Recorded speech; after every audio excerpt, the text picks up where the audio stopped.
Welcome to Beyond the Frame podcast. I'm Gina. I'm Meredith.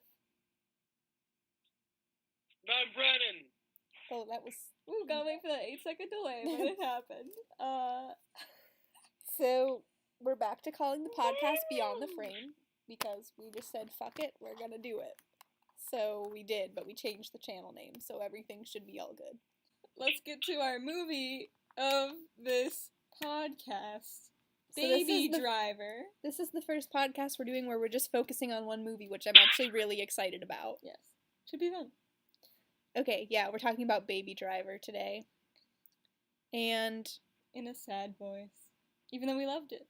No, it was awesome, but before we get to the fun stuff, it was written and directed by Edgar Wright, starring Ansel Elgort, Lily James, Kevin Spacey, John Hamm, Isaac Gonzalez, Jamie Foxx, and Jon Bernthal, that guy from The Walking Dead. Who you kind of forgot was in the movie. And Daredevil. He was in Daredevil? No. Well, I never watched it, so... Yeah, he plays the Punisher. Cool. Well, it's on my list, so... He was literally that guy who I was like, yes, there is definitely another guy here. And then I completely forgot about him. I was literally at home, and I was like, who was that first guy? Who? I know him. And then now I'm like, oh yes, it was him. Okay. Yeah.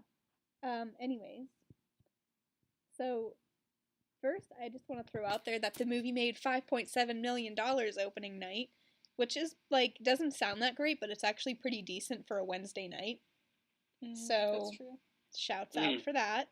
We each contributed our 5 into that amount. We saw it opening night. Well, we saw it Tuesday night. The preview night, or whatever it's called. Do they count that as that money?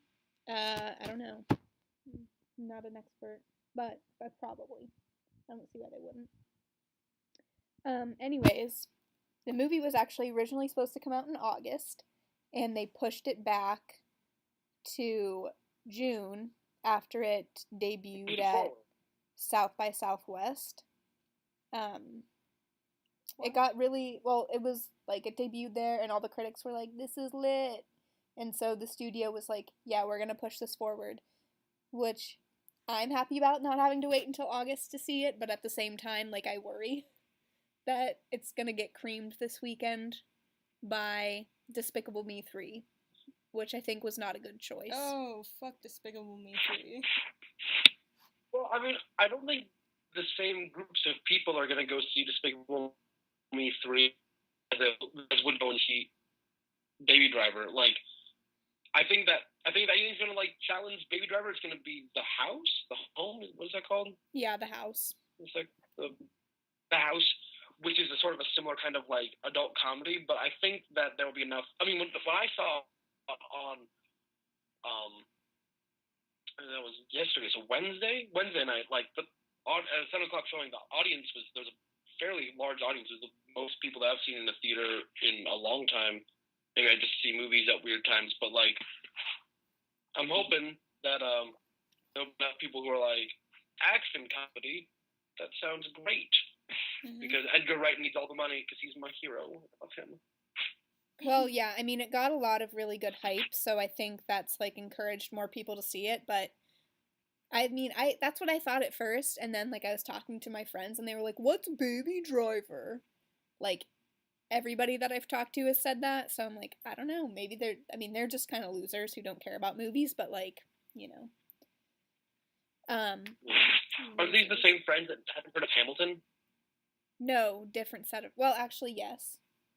Well, it was Michaela that didn't know, and my sister also didn't know. Well, she knew, but it, took her a minute to remember what it was.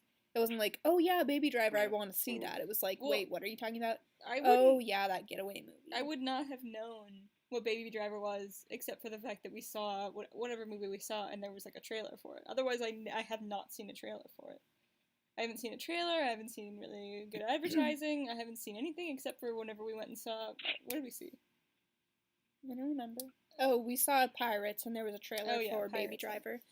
So, Pirates is the only way, but I feel like a lot of people see Pirates, so maybe, but I don't know. Pirates didn't do that good, but people see it. there were movies playing, or trailers playing before other movies. Mm-hmm. I saw a lot of advertising for it on YouTube. if people seeing Pirates 5 see the trailer for Baby Driver and go see that, it'll be the best thing to come out of that Pirates. movie. Yeah. Oh, easily. Well, I mean, yeah, like I said, I've seen a lot of Baby Driver trailers anytime before I watch a YouTube video, but I'm not sure if that's just because like I've shown a high amount of interest in Baby Driver on the internet. It could be that, I don't know. It could be there that I'm just getting a lot of ads for it, but I mean, I felt like they've been doing pretty good on advertising online. I don't know, I just haven't seen it. Yeah. I've been online, but not as online as I have been in my life.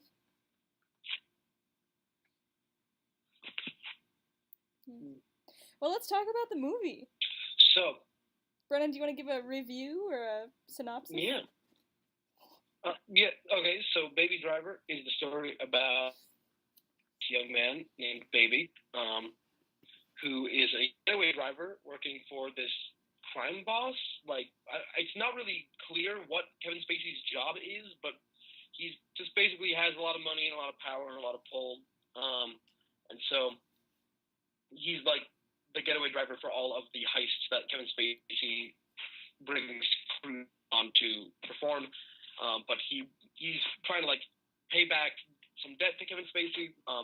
So when he finally pays that back, he's going to go straight and build a new life. But Kevin Spacey's like, oh no, you're not done yet. And so it's now about like trying to get out and protect the people that he cares about, while also trying not to like get killed or have the people that he cares about get killed by Kevin Spacey and his goons.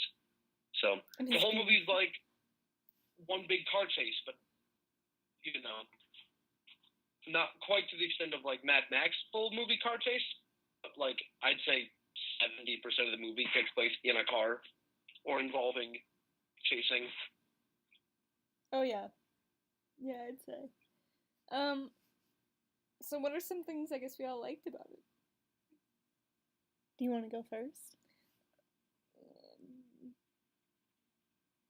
Well, okay, I can go first.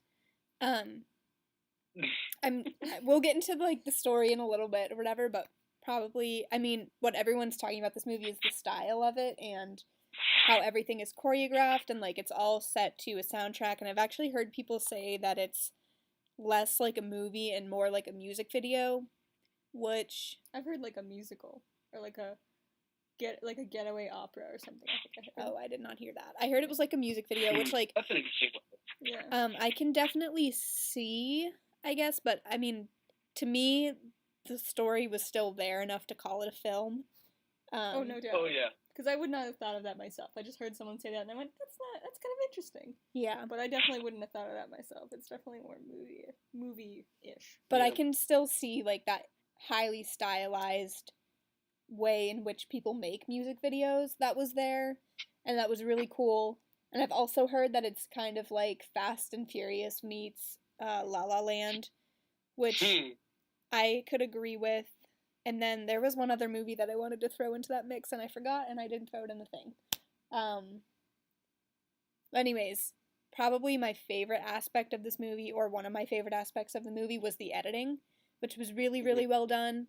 And like, as somebody who likes to edit video, like, that's my dream, is to like edit video in that way where it, everything is like synchronized and there's a reason for every single cut and like it's all placed specifically there for a reason. It's really well done and really super cool, and I feel like not a lot of filmmakers put that amount of care into every single detail of a shot the way that Edgar Wright does in this movie. So for me, that was something that stood out, and I really want to go back and see the movie again, like as soon as possible, to like, I guess, hone in less on the big picture of it and like look at those little details more. Mm-hmm. Yeah, I would consider myself a fairly large Edgar Wright fan. I've not seen all of his movies, but what was interesting about this one is that like I am very aware of the way he makes edits. Like if you watch the Cornetto trilogy with Simon Pegg and Nick Frost, or Scott Pilgrim vs. the World, those are very stylized and are very like the sort of Scott Pilgrim is more stylized just because of the nature of that movie, but the Cornetto trilogy is like the epitome of Edgar Wright's filmmaking and style. Like, a lot of the same kinds of cuts, like match cuts and whip pans, are used very frequently, mostly to comedic effect, because one of the things that sort of surprised me is that, while Edgar Wright tends to do things very comedically, this was much more dramatic. Like, this movie, while it was really funny, wasn't as much of like an outright comedy as his other films have been. And so while a lot of those, match cuts and whip pans and edits like that, or cuts like that, were present, they weren't always used to such like comedic effect as they have been in other of his movies. So I just think that's really interesting that he's taking that break away from comedy towards something more dramatic. Yeah, it was really good. Yeah, that's so true. I liked the character development, or like kind of lack thereof. I kind of liked how we didn't need to know every single person's backstory, and there wasn't like 10 minutes of stuff about Kevin Spacey and his life. Like, we didn't really know anything. Like you said, we don't know even like what his job is, or like even like what he would consider himself. But that it's more so about Baby, and like really thoroughly. I don't think it was even about, what's her name? Debbie. Deborah. Like, yeah. To a degree, that you learn that her mom died, and she's got no family, but that's just kind of part of going with him along his ride and being like, okay, you can come with me, like, you can come. I don't know, I just kind of liked it. I was like, sometimes there's just too much character development in a movie, and you're like, okay, I don't know why I needed all this backstory. So they just kind of keep it clean, kind of keep it about him, which I think is important, because it's all about him getting away from his problems and his life and things like that. So I think, I don't know, I liked it for that a lot. Yeah, this was definitely the kind of movie that benefited from not slowing down too much. Like, there were some slower scenes, but with a movie that is so like high octane and like fast paced as this, I think slowing down to just be like, to give full out backstory would have taken a lot away from it. Like, there's one more where they sort of do that, where what's his name? Jamie Foxx's character asks Kevin Spacey's like, what's wrong with him, and they have that very like, here's the exposition that you need to know about this guy, but they end up playing it off as a joke, because the entire time Kevin Spacey is doing something else, and then when he's done talking, he's like, oh look, I did this whole other thing while you were jabbering. Isn't that shit great? Like they just played it up as sort of like,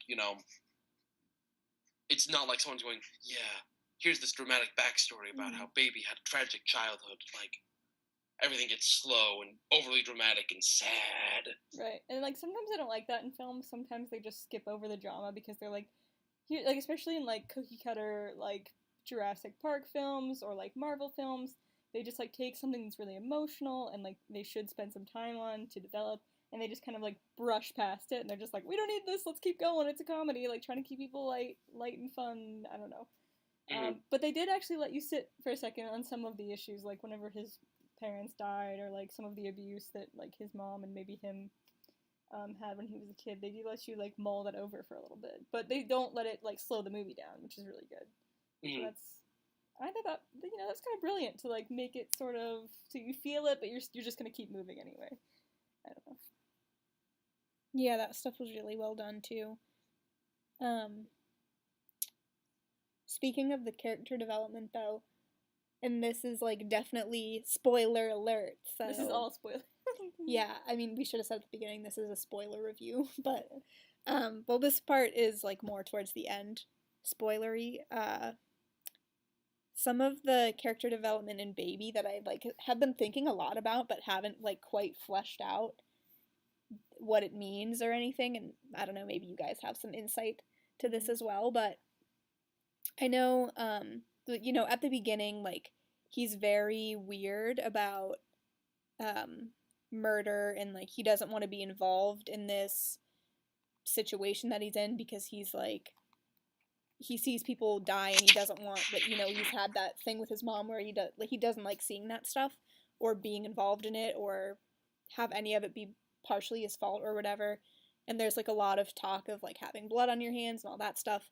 And then at the end, he murdered one person pretty brutally, and then did John Hamm, did he end up killing? Yeah, he killed John Hamm Yes. too at the end. I couldn't remember if he Well, he Yeah, and he didn't- and Deborah yeah. killed him, but And then, so- yeah, obviously drove Jamie Foxx like through some poles, which Did anyone else like totally see that coming? Like as soon as the Yeah. car was parked right behind that thing, I'm like, there's a thing coming out of it. Yep. He's gonna kill Jamie yep, Foxx. that's with what I it. thought. I was like, is he gonna do it? And I was like, well, they're showing a lot of cuts to this thing, and they wouldn't show cuts to this truck if it didn't mean something like that. Because what else would you show all these Yeah. cuts to this like literal construction truck for? So I don't know. Yeah. I mean, I could see it, but at the same time, because they really put a lot of time and energy into showing you that Baby isn't like that. Like, he's not about that life. And I understand that, like, Jamie Foxx, Bats, whatever,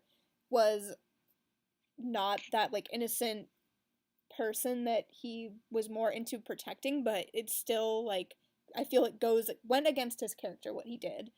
And then again at the end, it wasn't even like they were trying to show, oh well, like Baby had this dark turn and like he's not the same person that he was before, like this changed him, because they were all about being like, oh, he's a really good person, he has such great moral character, like he's such a nice guy, he protected me from going inside the bank, whatever. So Well, I don't know. I think that's not even necessarily a character development. That's just him continuing his character. Like, he doesn't want people to get hurt. He doesn't want that kind of gang violence and what I guess you'd call it. It's not like a gang, but violence and stuff like that continuing after he's done driving, I guess. Which that would have been his last drive anyway. So he's like, I don't want Bats going out there and killing more people. Like, I've already seen what he can do, and like he's killed people on every trip they've had together, and so I think he was like, it's time to end this killing by killing. So I think it's all about the idea of Baby cared more about. Stella just knocked a bucket down the stairs. Sorry, that was. Good job, Stella. But yeah, I think that it was less about development. Well, the development I think is that it reveals about Baby that he cares more about Deborah and his foster father than he does about like his own sensibilities of what it, about like not wanting to like be involved with killing, because like his reasoning for doing that was just like, this guy is, not only like capable but willing to like destroy everything that I care about. So, and if I'm ever gonna get out of this, I need to like break out of it. Mm-hmm. Exactly. So, yeah, I mean, would you say, at what point would you say that turning point was? Do you think it was whenever, I think maybe it started whenever Bats murdered the other, so on the first drive that he did with Bats and the two characters that I don't even think we knew their names, and they were both like out of the picture within 5 minutes, but the Asian guy that got killed by Bats, presumably, do you think that was sort of the beginning of the turning point, or do you think it was the part where Bats pulled the gun on Deborah in the bar, or in the diner in the bar? I think that the real turning point for him was when he made a direct threat against Deborah, and then I think that was the point where he started like leaning towards it. I think the real turning point was when he like thought that he had killed his foster dad. Yeah, that's true too. Like, I think that was the point where he was like, this, like, I can't stand by and let them threaten the people that I love. So. For sure. Yeah, because initially he was planning on just driving out and leaving and being like, all right, bye, y'all. Like, yeah. And then they stopped him and they were like, ooh, we're going to hit you over the head and take your tapes and possibly kill your foster dad. What was his name, Sam? Yeah, I think it was Sam. I don't remember. No, Sam was the nephew. Oh. You're right. The best character in the movie. Yeah. Oh my god. Well, I can't think of his name. Okay. I should never try to, like, name people who I can genuinely not remember their names for, because then I do stuff like that. And then we're like, well, we'll never know, because I can't Google. What was I gonna say? I don't remember. Well, I mean, okay, just sort of I don't know. Well, I was watching Screen Junkie's review of this movie, and they said that they felt that the story was the weakest part. And I was curious what you guys think of that. It was a weak story, but I think that it worked because it's an action-packed movie. It's about driving, getting away from it.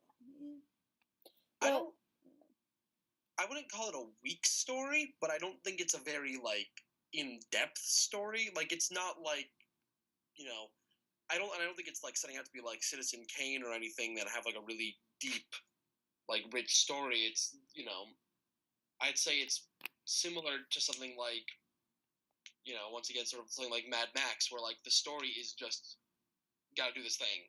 Like that is the story. And because of the action and the set pieces that it uses to tell that story, like it keeps it interesting and it keeps it fun without, you know, needing for the story to be like, you know. yeah, really complex. That's what Yeah, I was gonna say too, is that I feel like recently a lot of movies, like,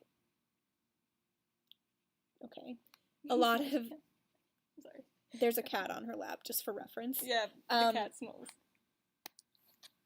Like, a lot of movies recently, and I'm thinking of Arrival because that's, like, the most complicated movie that I've seen in a long time, is that people are like, oh my god, this movie is amazing because it's so complex. And, like, yes, don't get me wrong, Arrival is amazing, and, like, all the complicated stuff that makes you think is really awesome.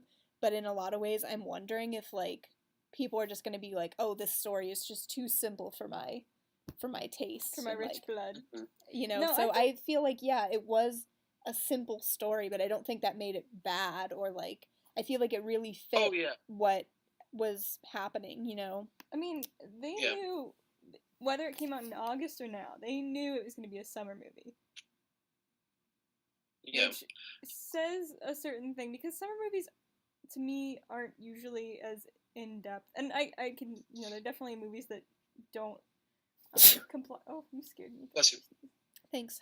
Definitely movies that are very complex and deep in the summertime. But for the most part, summertime movies are like usually action movies. They're like Marvel movies. They're like movies that don't necessarily have, you know, the deepest, richest plot. I always shit on Marvel, but Marvel's not bad. It's just like they usually are just kind of like, you know, general audiences watch them. Like, it's kind of just fun. So I think it worked out for the time of year that it is. For the viewers I think they're going to get. I liked it. So I think if there's an issue with the story, if people are thinking that it's a simple story, I think that an argument that would make sense for is the other Edgar Wright films. While they're not like the story, I would like not that Edgar Wright films are normally more like super complex in their storytelling, but they work on a number of different levels. Like there's a really interesting video I was watching by Movies with Mikey about The World's End, about all the different levels in which that movie operates. Even though the story is fairly simplistic, it's about a guy who wants to reconnect with his high school friends and try to do this thing called the Golden Mile, where they get a pint of beer at 12 different or 10 different bars along this mile. Just trying to like recapture his youth, and then turns out everyone in their hometown has been turned into aliens. Like it's, you know, sort of becomes a sort of wacky adventure movie. But like there's a level. One of the movie, you know, while on the surface is this wacky adventure, is actually about like debilitating alcoholism and how one person's addiction can harm their own life and also the lives of those around them. And so his movies work on other levels than just the story, whereas for this one, and I'd have to see it again, I'd have to watch it more to figure out if it does, but I feel like this one doesn't work on as many levels as other work. which isn't a detriment. It just, if you know, looking at the span of his work, it does feel more simplistic. Mm-hmm. Yeah. Yeah, it's definitely simplistic. But I don't think that means bad. Right.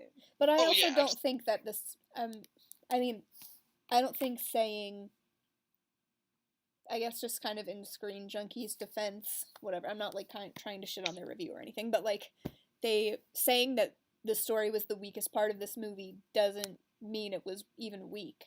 Yeah, It it's just the means like weakest part. Yeah. saying that, like, this movie has a 98% score on Rotten Tomatoes, which, I mean, people have their qualms with Rotten Tomatoes, and I'm kind of neither here nor there about it, but like, at the end of the day, it is a really good movie, and saying that, oh, the story was the weakest part isn't, I don't think, a bad thing. Mm-hmm. No, I mean, genuinely, it was a fun movie to watch. Kept my interest the entire way through. I felt for characters. I didn't feel for others. I think it was well written. It was well shot, edited. The music was great. I mean, the soundtrack really held it together, I thought, like in a really fun, energetic, emotionful, I guess, sort of way. Yeah. I just remembered the other movie that I wanted to compare it to, which is slightly off topic, but kind of, sort of, not really. I was telling Meredith this, like, after we saw it, it reminded me a lot of Kingsman. Yeah, that's right. Yeah, it has a lot of that sort of like quick-paced Right. action. And just kind of like smart and kind of like cool, if I can say that, like kind of fun and cool. Yeah. A good summer movie. So. And Kevin Spacey was basically whatever that dude's name is that I can't remember. That was in he was in Mamma Mia, but I can't remember his name. The dude that was like, yeah, Colin Firth. Colin Firth. Yeah. I'm so sad. And then the first thing I think of Colin Firth's work is Mamma Mia, but I know. How about like Okay, actually but- Kingsman, like the guy instead of. or King's well, I Speech. didn't want you to think of Eggsy. It No, wasn't I knew Eggsy. who you were referring to. But then, like, Baby and Eggsy are kind of like, you know, they both got their weird little nicknames, and they're like, kind of just like weird people, and they're like, yeah, we're pretty cool, and they're wanted because they're cool, you know? They're Right. good at what they do. And sometimes they like are too cool, like you know the point of where it's like you're lame. This isn't even cool, but you're like okay, I'm gonna buy it because it's kind of fun. You know, so.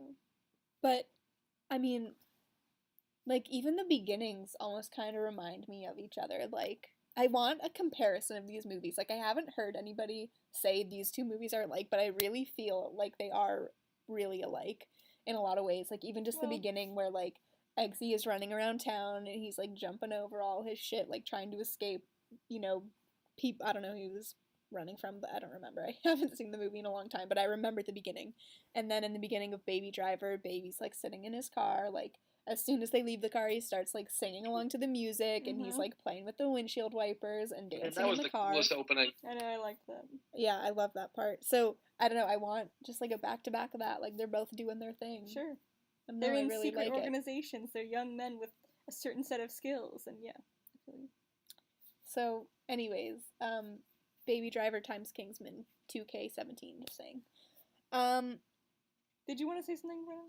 Yeah, to go back to what you said about the music, after leaving the theater, I was, just like talking about how like I would love to get the soundtrack for it because Mm-hmm. it, after I've purchased the Guardians of the Galaxy soundtrack recently. Oh, very And I'm just listening to it and like I've fallen in love with a lot of these sort of like classic music, and this fits really well into that lexicon of like funky classic like pop / rock / like just like Mhm. groovy music from the 70s and 80s. Which I think, and Kelsey made a really interesting point about how this this is only 2 movies, so it's only a trend yet, but we're seeing like a rise in movies which are being held together by their soundtrack Yes. and really are playing to the soundtrack, which I think is great because, on the flip side of that, we've all heard about how like the scores in like Marvel movies are not meant to be memorable. They're meant to just sort of like hide in the background as Mhm. opposed to like, Be like a classic, more character classic almost. film scores. So I think this is a great like juxtaposition to that, where like although some film scores are becoming more and more just sort of like like hiding in the background, just like very bland. This is flipping that idea on its head and being like, pay attention to the music because they're making edits, they're making cuts in in time of the music. The action is being choreographed to the music. Like one of the most memorable moments for me in the trailer was when Baby is running across like the picnic tables, and every time his foot hits a table, like the music has a beat. Like that moment has like stuck with me, like from when I first saw that trailer, and so I think that I really hope this trend continues because I think it's really fun, and I think that it adds a lot to the films. Yeah, when you said Guardians, that was something that I like compared it to initially. I was like, this is something that isn't as like the movie wouldn't be interesting without the soundtrack, just like Guardians wouldn't not be interesting without the soundtrack. Like it doesn't need the soundtrack to survive, but like it really makes it a more fun movie, a more enjoyable movie. You like feel the same feelings because when music comes along and you're like, oh man, I feel that music. You're like, now I'm a part of this team. You're like, I'm a part of this movie. We're getting like excited together. We're going together. We're doing this.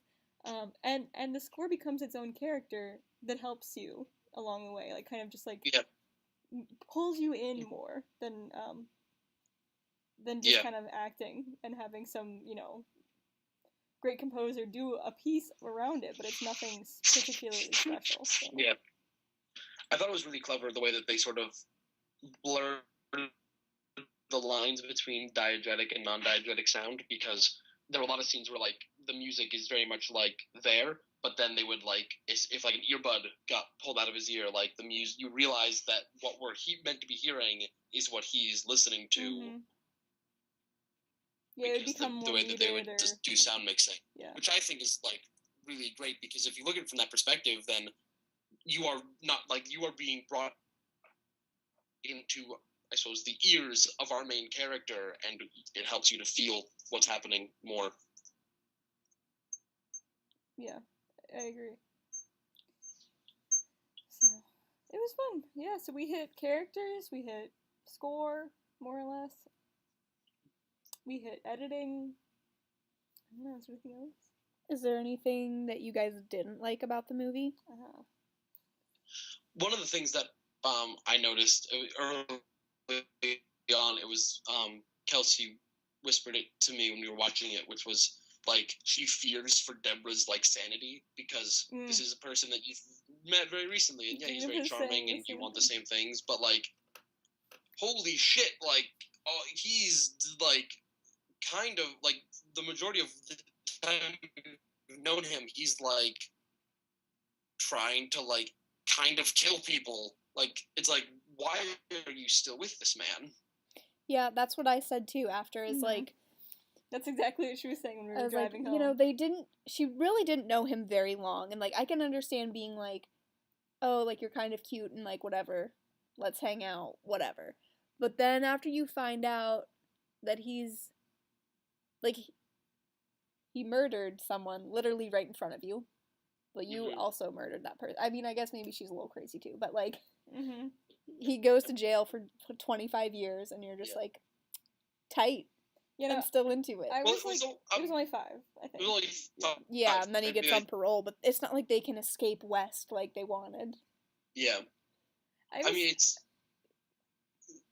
Yeah, I mean, I think one of the biggest hindrances of her character is that, like, I mean, the movie is, by all means, Baby's, like, a character study of Baby. Like, I think a scene that would have really helped to, like, give us more about was when they went on their date before Kevin Spacey was, like, threatening them. Because I feel like that would have been a really interesting, like, exploration of their dynamics, but instead, in order to keep the pace up, they just sort of like glossed over it. Like they just, you can see they're having a good time, but like you didn't hear what they talked about or any connections they were making, or like, so the relationship ended up feeling very surface level, which is why it was so startling that she was willing to like help him murder John Hamm, spoilers, and you know. Yeah. Well, I mean, I've heard people say this, and I definitely agree. Like, I feel like part of it, too, is kind of, it's meant to be almost sort of Bonnie and Clyde-ish in like a very muted way, and I think they're also kind of going for like a timeless sort of classic romance with them, where Love at first sight, basically. yeah, Like, well, I and mean, like a lot unquestionable. of details I felt like went into making sure that this relationship wasn't like, it's not like a relationship really that you see today where it's like they never text each other. Like that's something that they never show in the movie. Like anytime Baby tries to like get in contact with her, he calls the diner, and you know, like at the diner is set up to be very like old fashioned too, and like her uniform is like sort of an old fashioned diner uniform, and 50s throwback. yeah, and like the phone is from like the 50s and 60s, like hung up on the wall, like it's got a wire on it. Right. And so Yeah. I felt like all that was something that was like very intentional in developing that relationship. So like sure, maybe we didn't see a lot of the conversations, but it's like going back to those little details. I felt like that was sort of to kind of maybe keep up with the pace, but still show you this is like sort of what it is. I don't know. That's what I felt. I also thought they tried to justify it through her mom also having passed away, and she's like, Yeah. well, I've got nothing here really. Like, I've got no need to be here, so it's kind of like, well, this is your way out. And so, you know, it works in tandem with that diner aspect. I mean, they even, like, have the guy who owns the diner or the cook or whatever be kind of like that father figure, answer the phone, give it to her kind of thing, where it's like, all right, make it quick, and it's kind of got to be that, like, hush. I don't know. It just feels, yeah, it's very definitely a callback to that 50s, like, aesthetic and style of romance, and that, you know, love at first sight, and like it's all gonna be cool and funky because we're together. What does it matter? Yeah. And that really worked. I mean, they worked that in more like in a very obvious kind of way, because every time he like fantasized about running away with her, like she was in the 50 poodles, like the poodle Yeah, skirt, yeah. and like next to the old timey car with the white rims, or white walls. Sorry. And he had like the greaser hair. Right. Yeah, exactly. And so, like, it worked, like, that aesthetic of that throwback worked really well, to a point where there was a few months where I was like, is this meant to take place now? Like, well, it must. He has an iPod, like, and, like, you know, an iPod and modern, you know, Apple. And the cars are weird newer, shaped, and you know, yeah, and all the cars were modern, but there were some points where, like, they didn't, like, emphasize, like, modern technology, like, at all. Like, I suppose, like, the most blatant use of modern tech would be, other than the cars, would be Sam, the nephew, who's got like the, you know, the PlayStation Portable, but even that's, you know, like a throwback to like the mid-thousands. Right, and it's underplayed too. He even uses like records. He plays records in the house. Like he goes to a record store and picks up a record when she's like, "Oh, it's from this singer," and he's like, "Well, let me go to the record store." So yeah, it's definitely that's the aesthetic. It's kind of like super hipster. Yeah, it's super hipster, but you don't really see movies that are like blatantly trying to be in this time period, but while also hailing back. So that's kind of an interesting thing. I don't really know of any other movie I could compare that to. Off the top of my head, at least. But they did that well, I think, because it kind of made you feel like, well, I know this is now, so it's not like out of the realm of like me being able to feel that, but it's also, I don't know, kind of cool. Yeah, I don't know. I just thought that relationship was really interesting. I liked it. I liked the way that they did it. But I want to read. Oh, if anybody else has things that they didn't like, you know, say it now. Yeah, that was definitely the biggest thing that I didn't like. Was just like that dynamic, because it was kind of like, I liked it. I don't know. I was like, I don't know. Yeah. I'm into it. You had like to have her. You had to have her. Otherwise, why? Like, I guess his dad, like his adoptive father, would have like been the person, like the damsel in distress. But like, you had to have a damsel in distress, I guess. I really loved that like relationship with his foster dad. It was so cute. I know, I don't want to like go very into pure. it, but like I just loved it. So pure. Yeah. But okay, I want to read. What were you gonna say, Brennan? Oh, I was just gonna say that, you know, like I hadn't considered like, you know, the sort of, you know, throwback, like aesthetic to that sort of story, but like now that I have, like, I'm much more behind the idea of that kind of relationship, because like we live in a time where, like, you know, people are very against that sort of simplistic surface level relationship in media because we were so saturated with it, like in classical media, and so people were like, we want interesting dynamics, we want to understand people, we don't want to look at things like through rose-colored glasses, we want to see the real like hardship of a relationship. So I think that having that throwback really worked well. So Well, I mean, it also wasn't. If this was a movie that was meant to be specifically, this is a Baby and Deborah story, like, I would be much more like, what the fuck was this? But, like, it wasn't Yeah. about that, and so to have it there, I was like, I'm into it like this, but I think if it was meant to be something bigger than what they had invested in the story already, it would have been like, Right. no. Basically, it was baby needed a damsel kind of thing, but to fit that aesthetic, I think. So I just want to read one quote. This is from the Detroit News. The author of this article is Adam Graham. He gave Baby Driver a rotten score on Rotten Tomatoes, gave it a grade C. And so I want to read you this one quote from it, and I want to hear what you guys think. So he says, "There's plenty to admire about Baby Driver. It's very savvy about pop music and pop culture, and it has a number of thrilling car chase sequences, but those are side items, not main courses, and you can't put dessert before the meal. It winds up driving in circles." Well, I mean, that argument is clearly, of a mindset that is like, and this movie sort of does have has a lot more style than substance. Yeah. But I think that just comes down to preference. I mean, like, I'm a huge fan of the Scott Pilgrim film, also by Edgar Wright, and that is like how to make a movie that is purely style. Yeah. Well, like, bitch, I came for dessert, not dinner, so... Right. Like, not every movie has to be the exact same, setup of... I'm going to stop this food reference, but not every movie has to be this beautiful concoction of, like, plot and, like, character development and stuff like that. It can just be fun. It can just be, like, an easy, like, light-ish... It's not super light. It still has, like, its darker moments, but, like, it can still be that kind of movie and, like, do well. You don't all have... Otherwise, why make more than one movie? You would just have the same movie and watch that.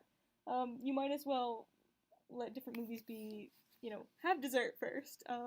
Have different styles and, lean more on style than on anything else. It doesn't make a movie weak, I don't think. It just makes it kind of different. It's, like you said, a difference in preference, really. Yeah. It just comes down to what you're looking for in a movie. That's right. So, what would you guys give Baby Driver out of 10? Or, I mean, are we all... I think we covered most of the movie. Yeah. So, are you guys cool moving into ratings, and then we can wrap up? Yeah, that's fine. Sure. So, who wants to give the first rating? You go ahead. No, I don't want to go ahead first. Oh. I would give it... Well, okay. It's difficult, because it's like comparing apples to oranges, because like we said, it's like a difference in other movies, but... Arrival is, like, above and beyond this movie to me, but I still enjoyed it. Like, in terms of, like, the fun factor, I'd give it a solid 9. In terms of, like, is it the best movie I've ever seen? No, it's not, but it was, like, a solid, like, 9 out of 10 for fun, maybe, like, a 6 or 7 out of 10 for movie. I would give it... I don't know. I mean, it's not my favorite Edgar Wright film, but it definitely had a lot of the hallmarks of his filmmaking, which made me really happy. And it was, it was a 2-hour movie that felt like an hour. Mm-hmm. So, it was high paced, a lot of fun, a lot of great moments, a lot of great lines that will stick with me. So, I'd give it 8.5. Yeah, that was about where I was putting it, like an 8.5. What's your favorite Edgar Wright movie, Brennan? You didn't say, or maybe you did say. Oh, that my favorite to, like, rewatch would be Scott Pilgrim, because it's always just, like, it's just a fun ride from start to finish, and also I just love, like, the characters. But I think my favorite would be Hot Fuzz. Like, there are just so many moments in it that are just, like, really funny. Albeit, there are also moments that, like, are like horrifically scarring, like when the church spire falls on the reporter's head and he stumbles around for a while and then falls over, and it's like, oh god, no! No, Brutal. Why is this I happening? haven't seen that. Well, so yeah, like I said, I'd give this an 8.5, maybe a 9. I mean, I don't know. I need to watch it again because like there were a lot of technical things in this movie that like I just appreciated the hell out of. But shut up. I want to yell because I'm excited.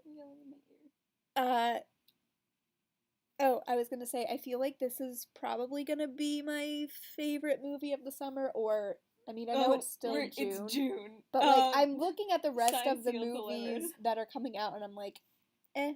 Well, you don't know. I thought Arrival was gonna be and I love Arrival. Like, I think it's one of my all-time favorite movies. But, like, yeah, of course, you can always... I'm just speculating. I know. So... God. I mean, I think it's gonna be, like, it's one of my favorite movies that I've seen of 2017 so far. Okay. And the rest of the summer, like I said, it's not looking great. So That's true. that's why I'm guessing it's gonna be up there. Do you have and one? I didn't say like, oh, this is my favorite movie this summer. Do you have one coming up, Brennan? You're excited about? Well, the new Spider movie has really high reviews, and that comes out next weekend, which I am totally here for. I am not excited about it. I'm not either. Like, people keep saying, oh, it's so good, but, like, no. Okay, my problem with it is how many Spider-Man movies do we need in this world? Like, well, apparently we need 15. Only had 2 good ones. 2, though. 2 good ones. You could five. settle down with one good one. Yeah, okay, so I think if we can't make a good Spider-Man movie anymore, that's because we've already done everything that we can do, so let's just move on. We already have 2 good ones. Why do we need more? I guess I'll maybe see it, but... No, the one that I'm kind of excited about is, what's it called? The one on the train. The murder one? That doesn't come out till November, you fool. Yeah. Oh, I didn't know when it comes out. God. I don't know. I don't know the dates on these things. I don't look. Well, you should. Well, I'm excited about that one, but I think I'm going to be needlessly excited. Big ones I'm excited for. Spider-Man, A Ghost Story, which is a drama, not an action movie, which looks pretty good. Tour de Pharmacy, which is the spiritual sequel to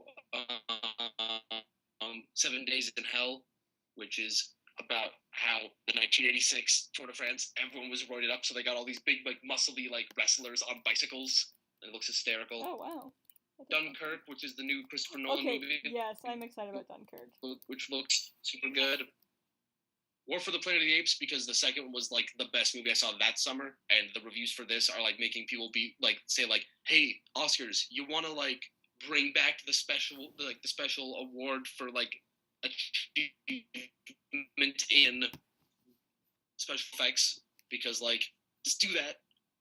And then I want to see Detroit, which is the new movie by Catherine Bigelow, which comes out in August, which is about the Detroit riots, and it looks super good. That would be really good.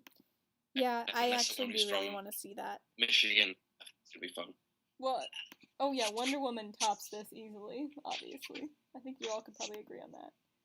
That Wonder Woman is probably my favorite movie of the summer.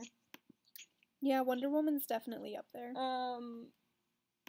I am really excited about Dunkirk. I kind of forgot that one was coming out this summer. I think that one's going to be good, hopefully. I don't know. I like war movies, but for some reason this one hasn't quite sparked my interest as much as others have. Why? I honestly don't know. I feel like, I mean, I'm sure it's going to be great, and I'm sure once I see it, I'll be like, yeah, this movie was awesome, but, like, I don't know, I'm not. I think it's kind of cool. It's, like, random, like, citizens just going out and being like, let's save our guys from the war, which is, I didn't know that happened. Maybe it did it. I'm assuming that it's based on a true story, which I think it said in the thing. It is. So I should get my history loving ass on that and check that out, because I didn't know that was a thing. So yeah, that's basically it. Bye, everybody! Bye, thanks for watching our podcast or listening to it.